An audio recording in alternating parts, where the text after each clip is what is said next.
Hello and welcome to the Forward Together podcast. I'm Rick Muma, president of Wichita State University. Today my guests are Shocker women's basketball coach Terry Nooner and Shocker volleyball coach Chris Lamb. Coach Nooner is heading into his third season at Wichita State, and he came to us with decades worth of Division I experience. We're looking forward to great things from his team when the season begins in October. And Coach Lamb is in the middle of his 26th season with Shocker volleyball. He leads the American Conference in career wins, and in 2024, Shocker volleyball swept the conference championship, and I was there. Welcome to the show, Coach Lamb and Coach Nooner.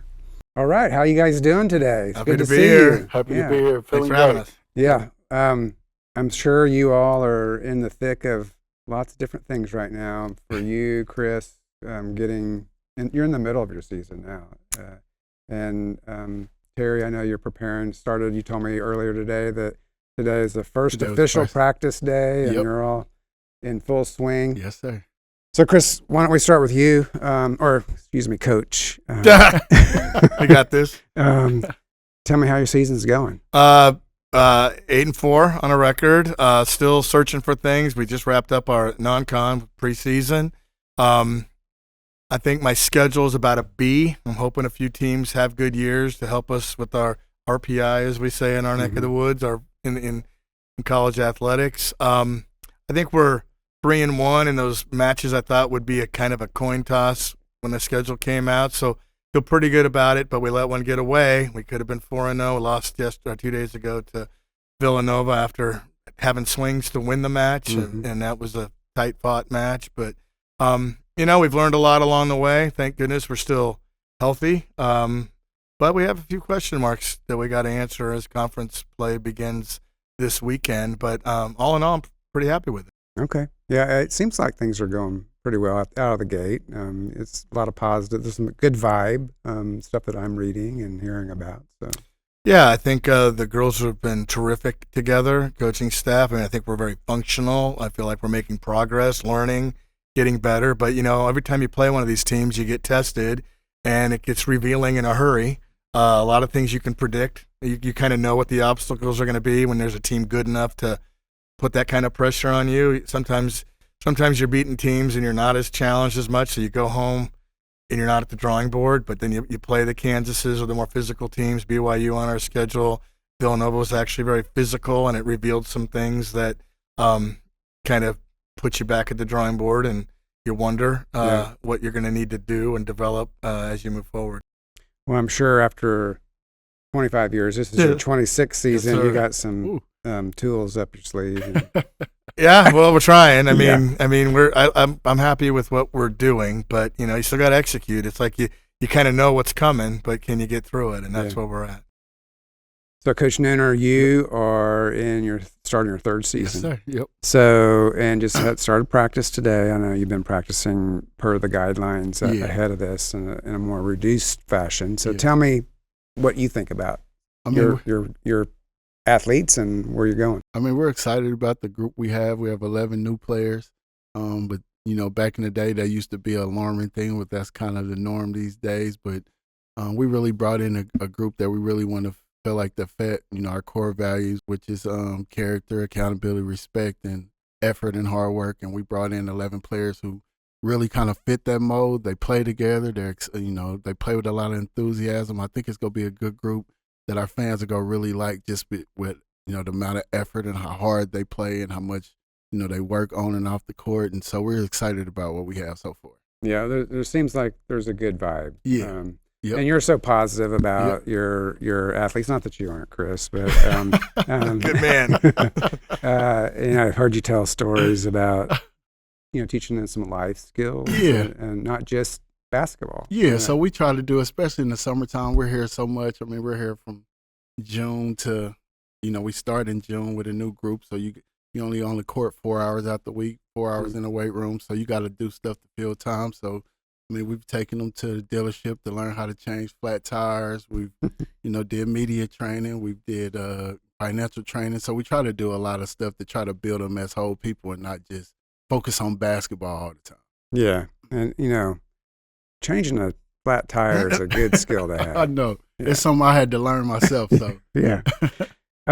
So, Coach Lamb, back to you. You love working with the gym full of athletes, taking raw talent and developing skills. Why is that process so rewarding for you? You can just tell it by. Well, I've always thought of this job, being about putting a lot of puzzles together. I've always liked puzzles, and you find these athletes that are talented enough, but they don't have all the experience. It's right up our alley at Wichita State. I mean, we're better served, I think, finding young women that look the part, but we're going to try to accelerate their volleyball. And for me, it's like I like building things, I like projects, and that's the more rewarding part of this job is getting them to that finish line. And so, you do the best job you can in recruiting. We all do, but I love the idea of where they might have been as high school sophomores and juniors, and then can they compare themselves to the other kids as college sophomores and juniors, maybe from their own neck of the woods, and did we catch up to them? Did we pass them? Because a lot of time you know who these girls are, and I like to use that as a measuring stick, and I like to use that with my athletes as I measure what they're doing and show them how they've caught up to people. And I don't know, I just, for me, that's the teaching part of this job that I like doing the most, and I keep recruiting with that in mind. So thanks for noticing, because that's what we're kind of all about. So, Coach Nooner, Jayla Harding is the latest Wichitan who you've recruited onto your team. Yeah.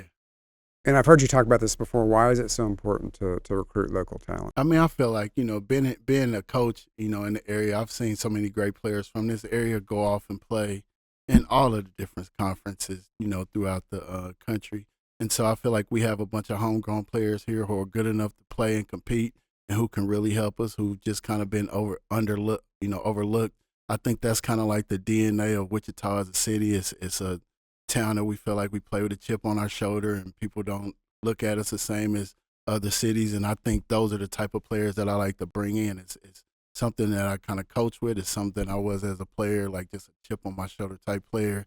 And bringing somebody in like her who's, going to be a future PA and who's academics first, and she loves the city, and she always wanted to be recruited by Wichita State. And so for us to give her the opportunity, she was our first kid that we was able to sign of our new 11 out of the portal. And I told the story before, she made me lose my iPods because she was telling me when I was on my way to the Final Four and I was waiting on an Uber, and, I screaming while I was sitting outside waiting for her when she told me she was coming, and got to my hotel and I left my iPods there because I got so excited about getting her. But she just really represents, our city, our school so well. And she's also a great basketball player. Well, and it's also important to just get people to come to the games, right?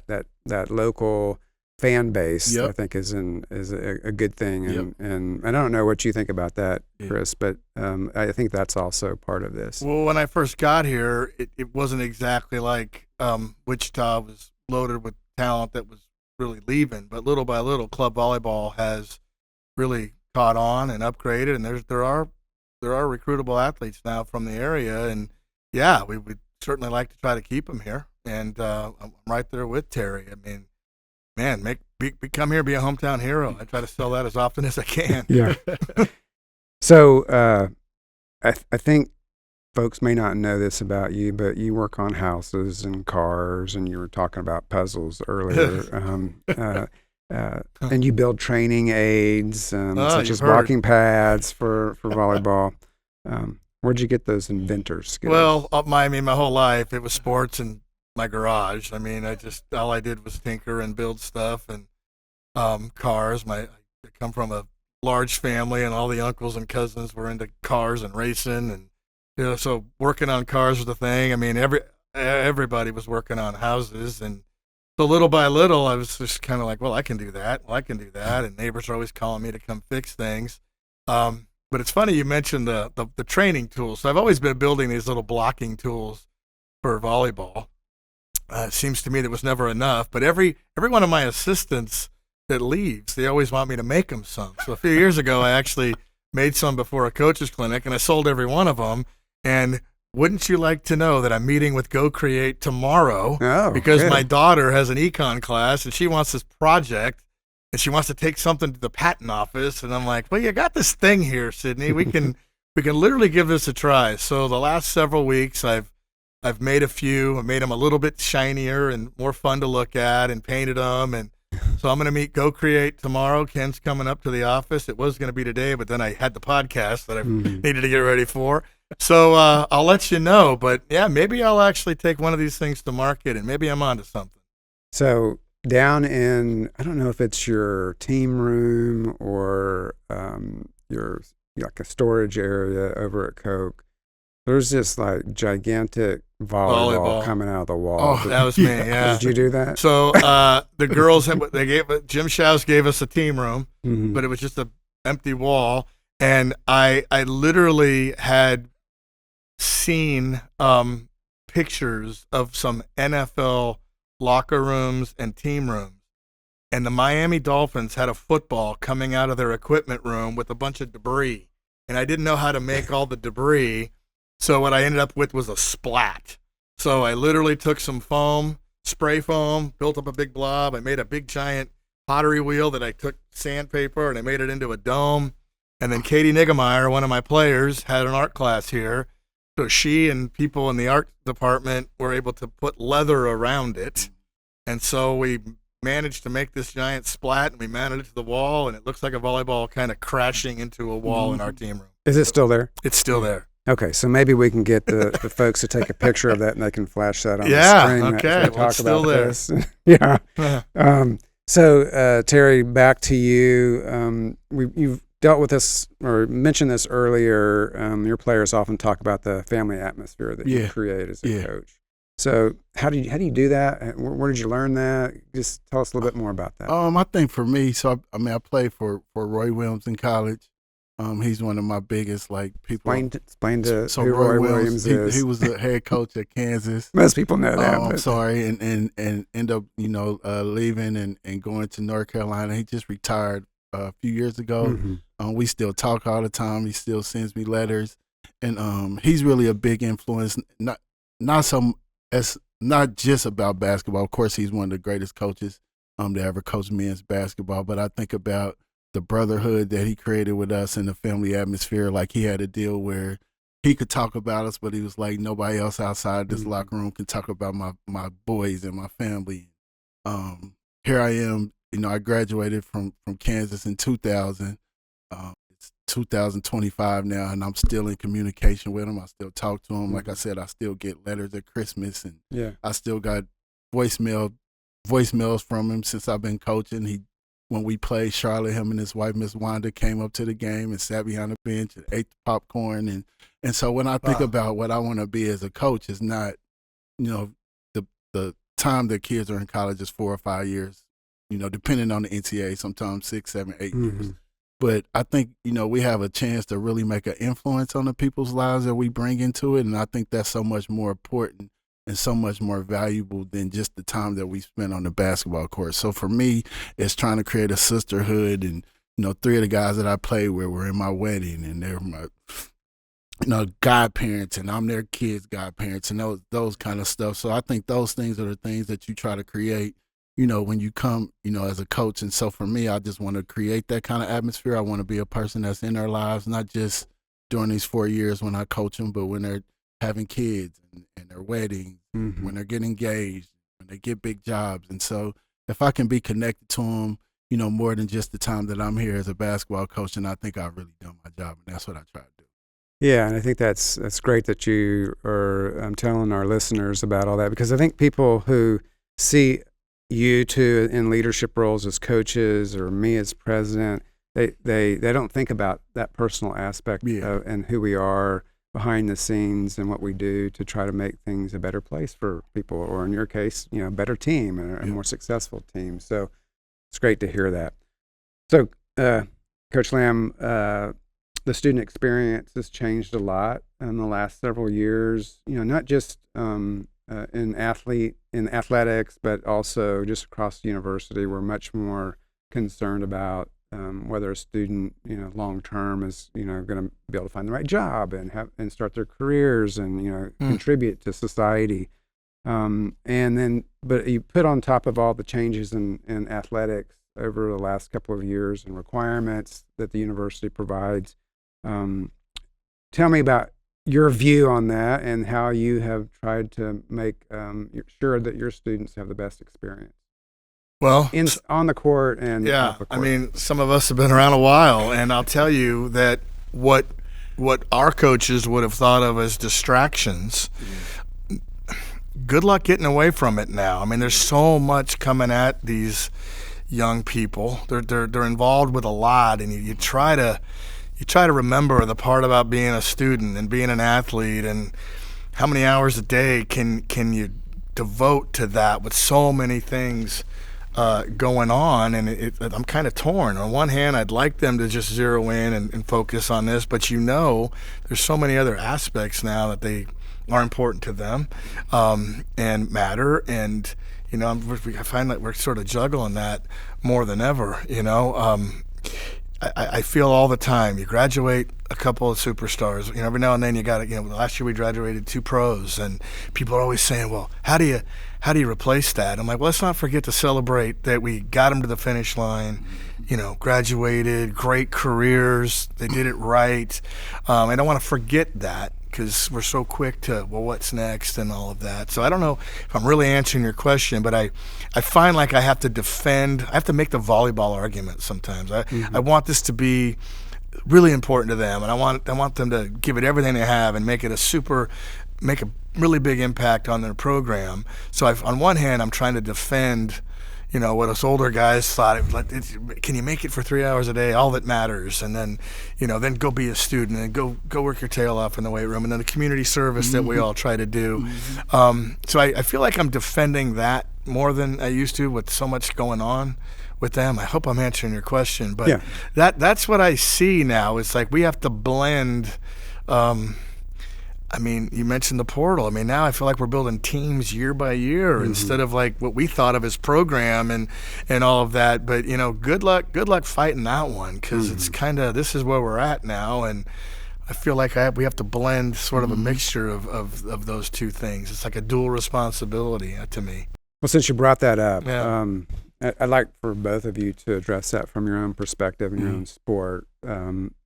Transfer portal, revenue sharing, other kinds of requirements that we have as a university to provide athletes with, making sure they get a degree long term. And so tell me let's start with you, Chris. How has that just impacted you? You've been here for 26 years and you're still here. How's that work for you? And then how's all these other things I just mentioned, how does that impact? Well, one of your first questions was about developing talent. And now it's like, will they even be around long enough to do it? And who wants to have freshmen and sophomores anymore when we played SMU last year with 9 seniors, 8 of which were transfers, right? So one girl walked in the door as a freshman of that group, and say what you want, but they went from being a team that was just a team to now a top 20 team by going that route. So you feel like you want to do it that way, but then you're up against, just a bunch of players that show up all at once, and you're like, well, good luck competing with that. If you make your goal developing and all they're doing is putting all-star teams out there, right? You know what I mean? It's like you feel like, well, you better get on board with that. So in volleyball, like football, we're a fall sport, so the biggest, most important part of that transition is literally in December. In between semesters of college is when volleyball is the most transient. So it's very, very different than the other seasons, the other 2 fall and winter. Winter and spring, where we're just going to have to really wrap our arms around that and do the best we can with it. I actually think that the transfers that we have brought in here have impacted our program in a very good way. So that's where we're at. That's what we're trying to learn and become a part of and deal with. Yeah, when I've heard coaches say that, they can use that to their advantage, just like it can be a disadvantage too. So, Coach Nooner, what do you say about that? I agree with him a lot. I think it is what it is now, and that you have to figure out as a coach and as a school, how can you adjust to this new landscape. I think for us, it's still about, even though you're going to be kind of renewing your team. I think it still has to be about the culture, and it has to be about how do you rebuild your culture and stand, in your culture each individual year. And for us, it's about the people that we're going to bring in year by year. Do they fit who we are as a program and as our staff and the things that we want to represent the school? So we really do a deep dive in people that we're bringing in. We talk to their previous coach. We talk to coaches that of their opponents in their conference. We talk to AAU coaches and high school coaches, and we really try to do a deep dive into the character of the people that we're bringing in. And I think there's always going to be surprises, and it's not still going to be perfect because you're dealing with people. But I think for us, if we just leaned in onto what's going to be our core values and what's going to be the character of the people that we bring in. And I think if you bring in the right people, even though they may not be there for a long period of time, you can still have some success. And that's something that we've learned in this new era. I mean, I'm happy for the players. I was a college athlete once, and for us, it was when we got our monthly check for $300 in a month, and we could go get us some Applebee's a couple extra times and things like that. Like, we were excited. We were standing in line on the first of the month to get that check. So just to see, how much sports have moved forward. And I remember being, my number being on the NCAA video games, and my friends would call me, and I would be shooting a bunch of threes and shooting it every single time when it was me. And so just to see, how things are transitioned and move forward, you're happy for, the growth and the development of college athletics, and you see people really get to do great things and get to, take care of their families, which that's what you come to college for, to try to put yourself in a better position than you were when you started. So for me, we're happy for for our young ladies, and we're just trying to adjust to it. We kind of lean into it. We've lost some players, but those aren't players that we have hard feelings about. I think players for us, when they call about our kids, they understand that we've gotten them ready for whatever level they're trying to go to or that they believe is higher, and so we go get the right people that we're supposed to get. And I think if we can continue standing on the character of the people that we bring in, we're going to be in a good spot. Yeah, and you mentioned culture, and I think that's worth bringing up again. And I talked to athletic director Kevin Saw all the time about this, and I do appreciate what he's done. And I know Coach Lamb has been here for a long time. Coach Nooner, you were hired by Kevin. Yep. But the athletic department's it's night and day in terms of culture and trying to create that culture, accountability for everybody. And what do I know? You guys know about all this. But I think in the long run, that's what's going to win out is culture, good culture. I mean, yes, we need to do some things to make sure we get championships, but culture is kind of like the baseline. Good culture, good experience for the athletes. Well, I feel like that's your insurance policy. You're not always going to have everything going so well, but if your culture is solid, it can get you through some tough times. Yeah. And we're all riding the wave. I mean, I think in our league, I think maybe 3 or 4 teams could win it, but everybody could come in third. So you almost feel like these matches are a coin toss, and you're in one injury away. And so, if your culture is good, when things are getting rough, it seems to help you get through it. Yeah. And, just for the listeners, I'm always in awe. So we have students first, right? They're students. They're in a degree program. They're wanting to graduate and go on. Some of them professionally, but not most of them, right? So they're doing that. Plus, they're honing in their skills and spending a lot of time, like fine arts students, playing the violin or opera singers, whatever. We forget that they're doing not just the work of a student, but also the work of perfecting their sport and their participation. So that's lost on, I think, a lot of people. Yeah, I mean, I think they have a lot on their plate. I mean, like you said, for us in basketball, they're taking extra shots and they're doing extra workouts, and then they're working out with us, and then they're with the strength coach, and then they have study hall, and then they have their classes, and they have to study for their classes. And so, I mean, I think it's kudos for us. I think especially for our academic department, and you think about when Kevin came in and the high goals that he had as far as what our GPA is going to be, and I think we've exceeded his goals every single semester. I think for our group, last year, our first semester was like the highest GPA we had in the history of our program. The second semester was like our third highest in the history of our program. So I think it's kudos to our young ladies. I think that's stuff that people don't really understand. You know, when you're competing at the levels they are and they miss classes, and you still got to be able to communicate with teachers, and you know, you really kind of have your hand tied behind your back sometimes with the travel demands and the missed classes and the extra communications and stuff. But I think that's why they're successful. I think that's what makes them ready for the workforce once they're done here, because they've had their hands in so many different things, and that's not even including community service and, you know, dealing with their family and all the extra stuff and the demands that we put on them. So kudos to our athletes and for all the stuff that they're doing as students and not just athletes. Yeah, and you've kind of answered this next question I was going to say. So you've had 13 players that have graduated in your 2 seasons here, and they have compiled a 3.48 GPA last spring. Yeah.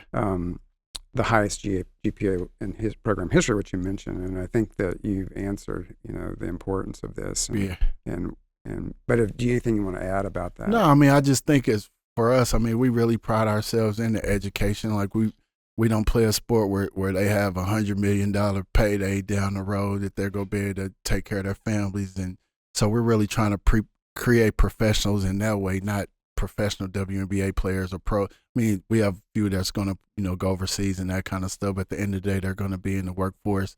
And so how can we better prepare them for that? And I think, you know, you're just happy to see that we're able to, you know, do a great job in the classroom. And we, you know, with Lucy, our academic coach, and Gretchen at the top, the things that they put in place for us.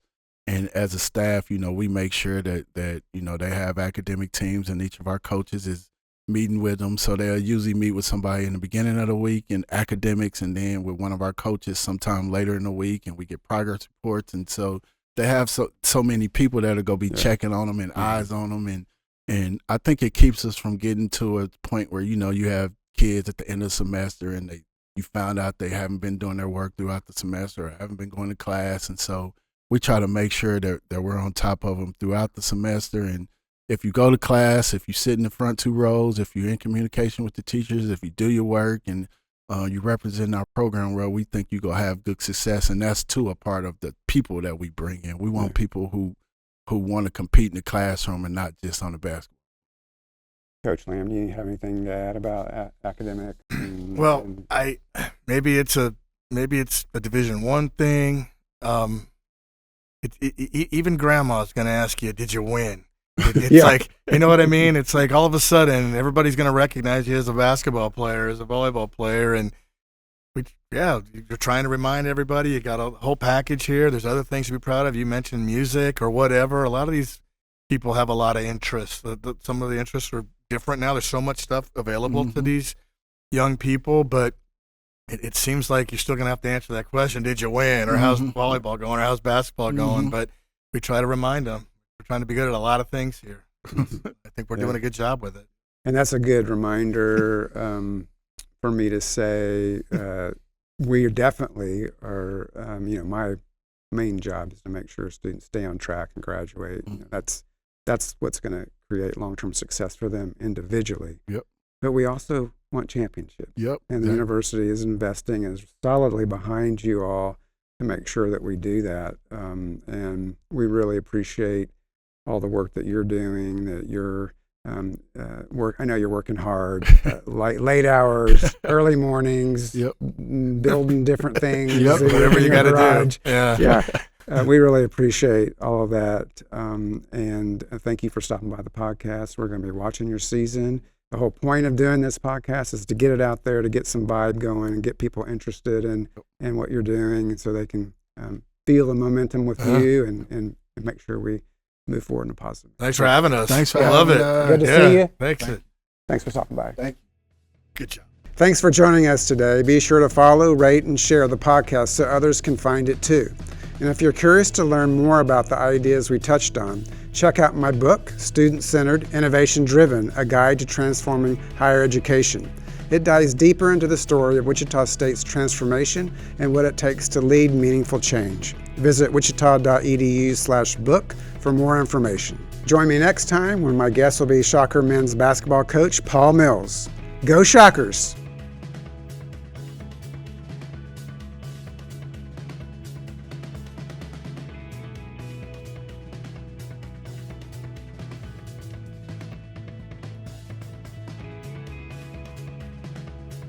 Sponsorship for the Forward Together podcast is provided by Scott Rice Office Works and the Shocker Store.